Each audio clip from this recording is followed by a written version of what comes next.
자, 오늘도 풍성하신 하나님의 사랑과 은혜가 여러분의 삶 속에 넘쳐나길 바랍니다.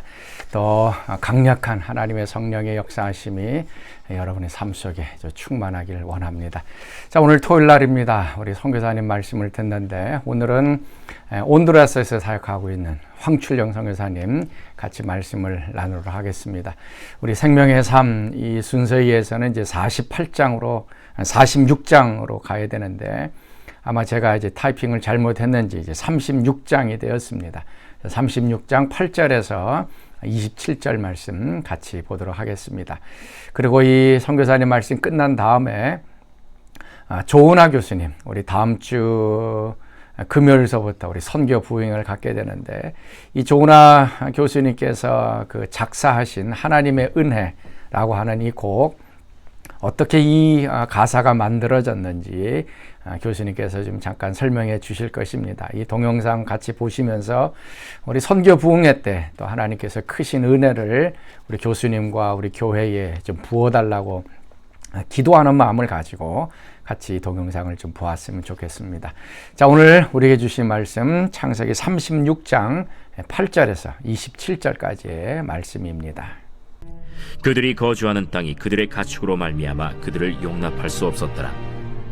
이에 에서 곧 에돔이 세일산에 거주하니라. 세일산에 있는 에돔 족속의 조상 에서의 족보는 이러하고 그 자손의 이름은 이러하니라. 에서의 아내 아다의 아들은 엘리바스요, 에서의 아내 바스맛의 아들은 르우엘이며, 엘리바스의 아들들은 대만과 오말과 스보와 가담과 그나스요, 에서의 아들 엘리바스의 첩 딥나는 아말렉을 엘리바스에게 낳았으니 이들은 에서의 아내 아다의 자손이며, 르우엘의 아들들은 나핫과 세라와 삼마와 미사니 이들은 에서의 아내 바스맛의 자손이며, 시브온의 손녀 아나의 딸 에서의 아내 오홀리바마의 아들들은 이러하니 그가 여우스와 얄람과 고라를 에서에게 낳았더라. 안녕하세요. 온두라스 황충열 선교사입니다.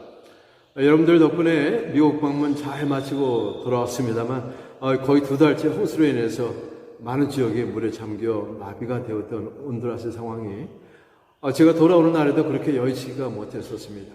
저희 학교는 비포장도로로 한참 들어가야 하는 곳인데 겨우 차가 간신히 지나갈 정도로만 길이 나 있었고 학교 근처에 와서는 배를 타고 학교 안으로 들어가야 하는 그런 정도였습니다.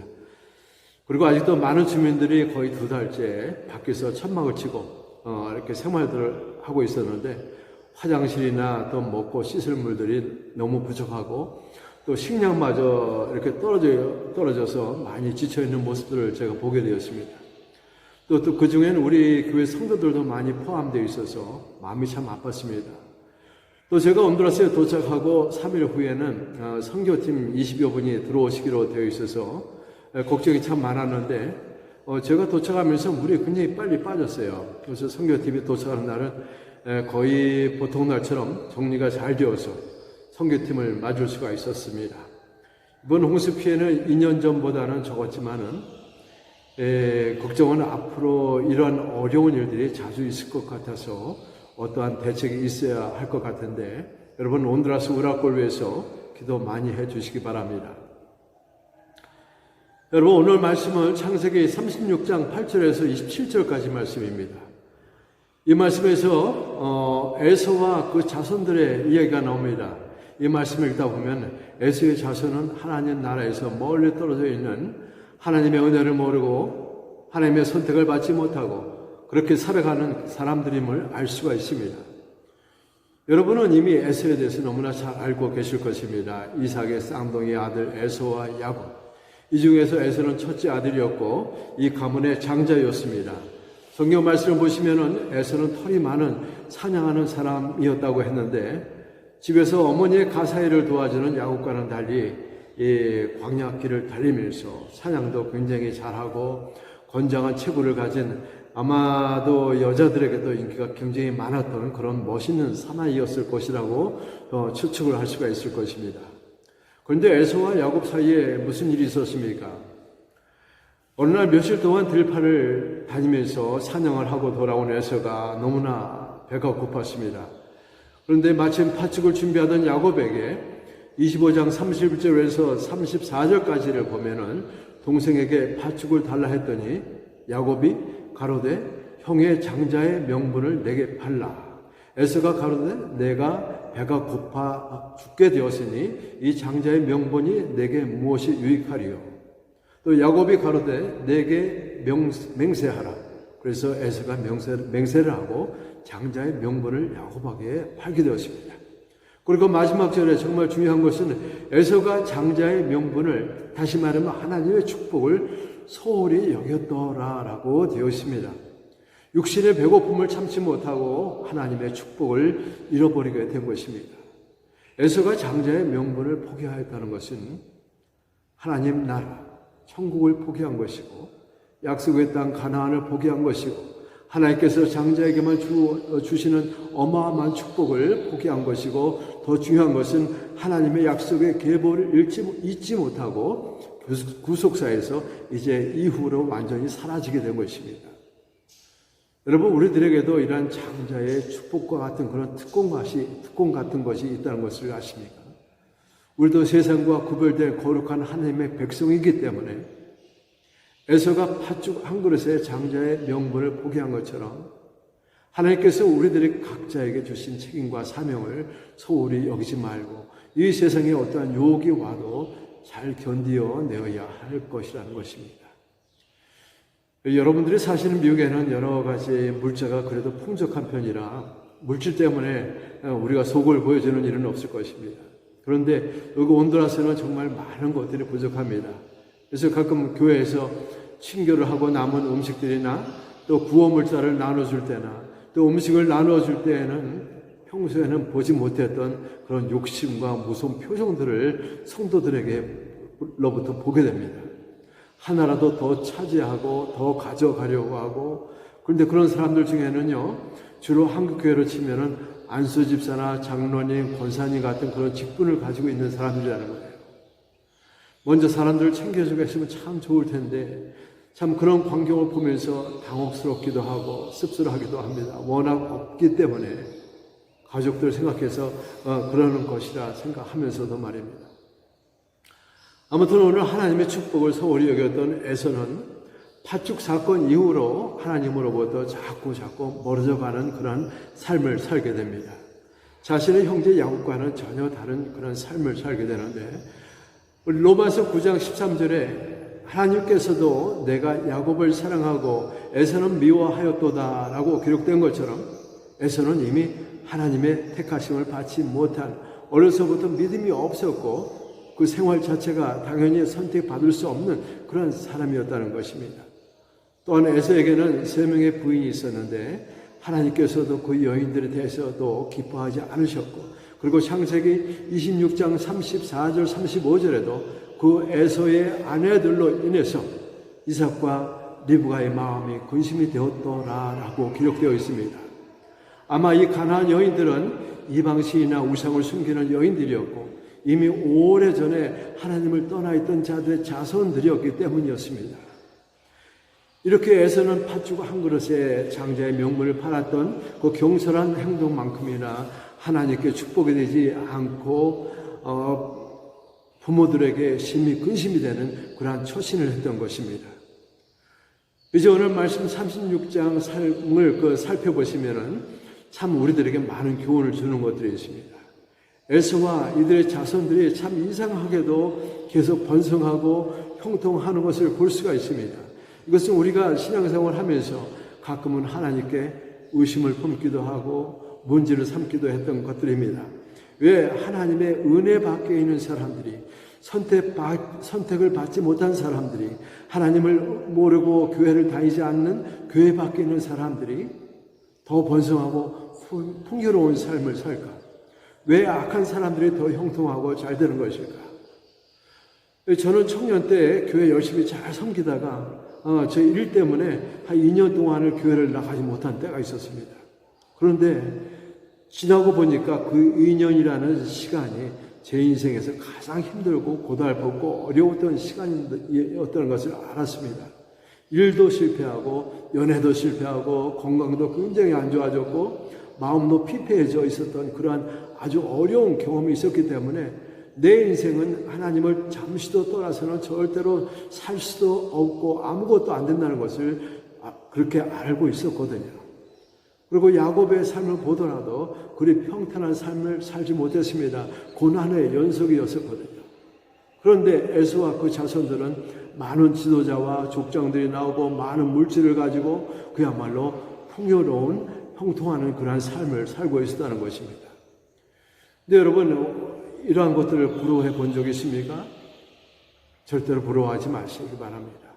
형통하고 번성하고 축복받고 이런 것도 진짜가 있고 가짜가 있습니다. 한마디로 하나님의 은혜 밖에서 누리는 세상의 그런 것들, 그리고 지금 에서가 누리는 그런 것들 모두 짝퉁이라는 것입니다. 하나님께서 우리들을 귀히 여기지 않으신다면 진실된 축복과 행복과 기쁨을 맛볼 수가 없는 것입니다.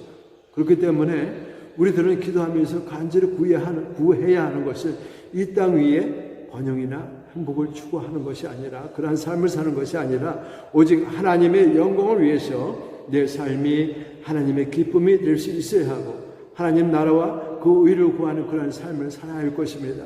우리들에게 연속적으로 다가오는 그런 모든 고난이나 또 늘 몸과 마음이 피곤한 삶을 살아간다 할지라도 하나님께서 우리와 끝날까지 함께 하신다는 그 약속을 붙잡고 또 일하는 환난 가운데서는 하나님을 더 깊이 깨닫고 더 알아가고 친밀해질 수 있다는 것에 더 감사하고 그러한 축복을 누리는 우리들의 삶이 되어야 할 것입니다.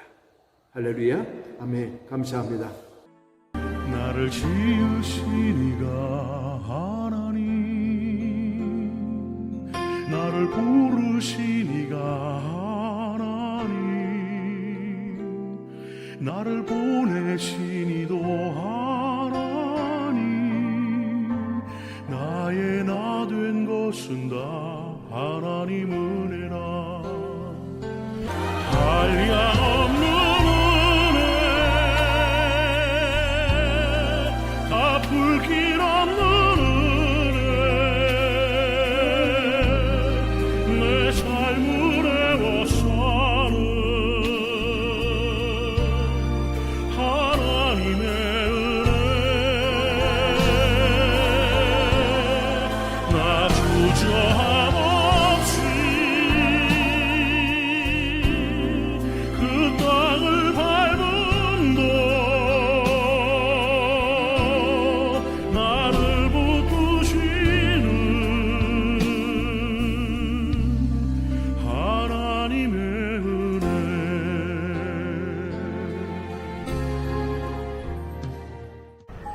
안녕하세요. 저는 골든커널 신학대학원의 선교학 교수로 섬기고 있고 또한 골든커널 인스티튜트의 학장으로 섬기고 있는 조은하입니다. 또한 여러분들이 사랑해 주시고 많이 불러주신 하나님의 은혜, 나를 지으시니가 하나님, 나를 부르시니가 하나님, 이렇게 시작되는 찬양곡의 작사가이기도 합니다. 이 시간에는 제가 그 찬양의 가사를 어떻게 쓰게 되었는지를 좀 나눠볼까 해요. 저는 흔히들 말하는 1.5세 이민자입니다. 제가 15살 때 캐나다로 이민을 갔고 그리고 그곳에서 어떻게 보면 하나님을 좀 깊이 만날 수 있는 계기가 있어서 20대 때 나는 선교사가 되어야 되겠다, 이런 헌신을 하나님께 했었던 적이 있습니다. 그리고 저는 그 20대 초반의 그 약속에 신실하게 반응하면서 10년을 선교를 준비했던 시간을 가졌습니다. 대학 공부도 러시아 문학을 공부하면서 러시아어와 그리고 문화를 좀 접하게 되었고, 단기 선교를 통해서 러시아권의 많은 분들을 사귀게 되고 알게 되었죠. 그래서 그렇게 10년을 보낸 이후에 결혼을 하고 첫 아이를 낳고 드디어 이제 파송 선교사의 그런 명예를 얻게 된 며칠 전에 제가 하나님 앞에 시간을 가지면서 이런 마음을 하나님 앞에 내어놓았었어요. 하나님, 저 대단하지 않습니까? 역시 저의 헌신이 결국은 선교사 되게 하는군요 하면서 저의 헌신에 스스로 굉장히 만끽하고 있었던 순간이 있었습니다. 그런데 그때 제 삶에 있어서 두 번째로 들리는 하나님의 음성이 있었어요. 그것이 바로 은하야, 너가 선교사 될 수 있는 것도 다 내 은혜야 라는 하나님의 음성이었습니다. 저는 참 오랫동안 이렇게 생각했던 것 같습니다. 내가 헌신해서 내가 드디어 하나님 앞에 섬길 만한 자로 서서 내가 선교사까지 될 수 있는 것이다. 그러한 정체성, 그러한 사명을 내가 성취하는 것이라고 생각했던 것 같아요. 그런데 그때 하나님께서 은하야, 너의 헌신도 나의 은혜가 없으면 이루어질 수 없는 것이다 라는 말씀을 주셔서 정말 그러한 하나님의 음성을 듣는 당시로 바로 고꾸라져서 제가 항상 일기 쓰는 버릇이 있었는데 지금도 일기를 쓰고 있는데 그때 일기장에서 내려간 고백이 이것이었습니다. 나를 지으시니가 하나님, 나를 부르시니가 하나님, 나를 지금 카자흐스탄으로 보내시는 하나님도 하나님, 나의 나된 것은 다 하나님 은혜라. 나의 달려갈 길 다 가도록, 그리고 나의 마지막 호흡을 다 하도록 나로 하여금 십자가를 붙들게 하시는 분도 하나님의 은혜라라는 고백이 하나님의 은혜라는 찬양 가사에 담겨 있는 것입니다. 그래서 사실은 그 하나님의 은혜에 담긴 고백은 오늘도 계속되고 있습니다. 하나님, 나로 하여금 나의 호흡이 다 할 때까지 십자가를 붙들게 하시고, 그리고 하나님을 향하여 달려가는 그 길이 다 할 때까지 십자가를 품게 해달라는 고백이 제 안에 오늘도 있는 고백이라고 할 수 있겠습니다. 저는 개인적으로 우리의 삶에 있어서 우리가 어떠한 끝을 바라보고 사느냐가 굉장히 중요하다고 생각하는데요. 우리의 끝에 하나님의 은혜가 있고, 그리고 그 시작에도 하나님의 은혜가 있는 것을 느끼면서 오늘도 내일도 하나님의 은혜 가운데 살기를 소망하는 그러한 작은 마음이 하나님 앞에 예배로 드려지기를 간절히 소망합니다. 하나님의 은혜를 생각하면 저에게 생각나는 또 하나의 다른 가사가 있습니다. 그 찬양 역시도 많은 분들이 사랑해 주시는 가사인데요. 십자가라는 것이에요. 사실 저는 20대 때에 저의 청춘을 불태워서 선교에 헌신하려는 마음이 깊었었습니다. 저는 20대 초반에 러시아로 유학을 갔고, 그리고 유학 가운데서도 저는 선교를 위해서 내가 어떻게 준비되어 있을 수 있을까라는 그런 고민이 컸던 때라 저는 내가 무엇을 하나님께 드릴 수 있을까라는 생각으로 참 많은 시간을 보냈던 것 같습니다. 그런데 어느 날 제 몸이 약해지고 저의 헌신이 아무 의미가 없다라는 것을 좀 느끼면서 제가 하나님 앞에 한껏 불평했던 적이 있습니다. 그래서 제가 그때 하나님께 썼던 마음이 이것이에요. 하나님, 이 세상에 무엇이 변치 않은 것이 있습니까?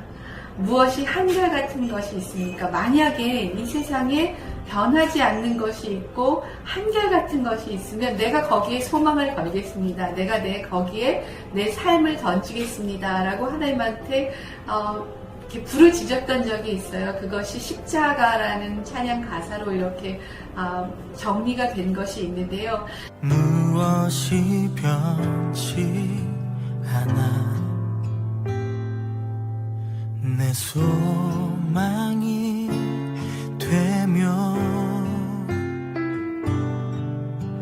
무엇이 한결같아 내 삶을 품으리 십자가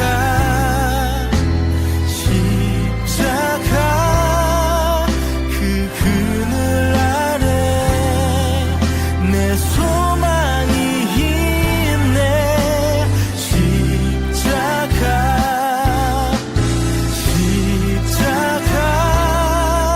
그 그늘 아래 내 생명이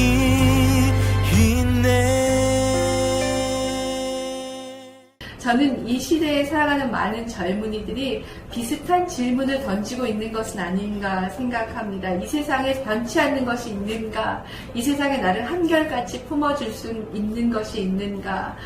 여기에 대한 하나님의 절대적인 변함없는 답이 있다라고 생각합니다. 하나님은 변치 않으시고 하나님은 한결같으시고 십자가의 힘과 십자가의 사랑은 그 어느 시대 그 어느 상황에 있는 그 누구에게도 확실한 능력과 그리고 구원을 베푸시는 것이라는 것을 믿으면서 주변에 또 본인이 이러한 절실함으로 하나님께 절규하시는 분들이 계시다면 절대적으로 변치 아니하시는 한결같은 하나님의 사랑 가운데 돌아오시기를 기도합니다.